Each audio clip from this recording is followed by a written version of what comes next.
Good morning and happy Monday. Hope everyone had a great weekend. It is Monday, September 8th, and I have good news regarding interest rates. The market this weekend picked up quite a bit. We saw kind of a flurry of activity, pre-approvals, rate inquiries, and it's starting to get busy. So here's our rate survey for this Monday as we head into the week. Conforming loans with 1 point, 30-year fixed 5.95, 20-year 5.49, 15-year 4.99%. 10-year ARM 5.875, 7-year 5.625, 5-year 5.5%. Moving on to jumbo loans with 1 point, $807,000 loan amount or greater. 30-year fixed 5.875, 10-year ARM 5.5, 7 5.25, and 5-year 5.125. So the topic for the week here is really regarding refinancing. Rates are coming way down. Folks are starting to call in quite a bit about refinancing, emailing over their mortgage statements so we can analyze and take a look. And what I want to talk about today is the misconceptions of refinancing.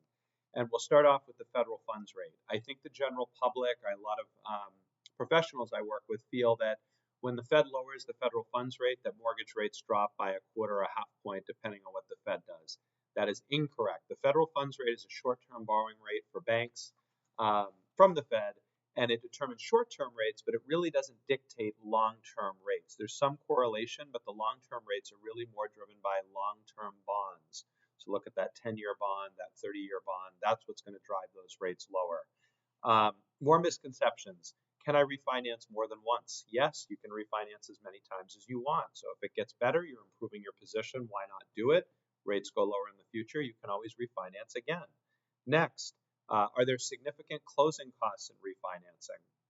Not necessarily, no. We do a lot of refinancing with no points and minimal closing costs, and we even do a lot of refinancing with no closing costs, where we issue a lender credit to offset all your costs of refinancing when it comes to lender, appraisal, attorney, title, recording, etc.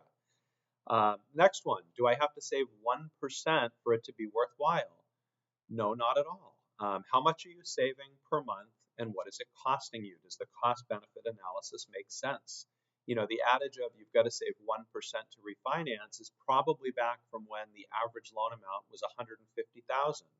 Now that the average loan amount around here is about $750,000, you could easily save a lot less, 3/8 of a point, a half a point. And if you're paying minimal cost to do it, and you're saving $200, $300, $400 each month, why not take advantage? So again, if you have questions, reach out to my team and I. It's themarqueeteam.com. And like I said, you can always email us your mortgage billing statement. That gives me everything I need to be able to analyze and quote out 2 or 3 options for you to have a look at. So please reach out. Again, themarqueeteam.com, and have a great week ahead. Cheers.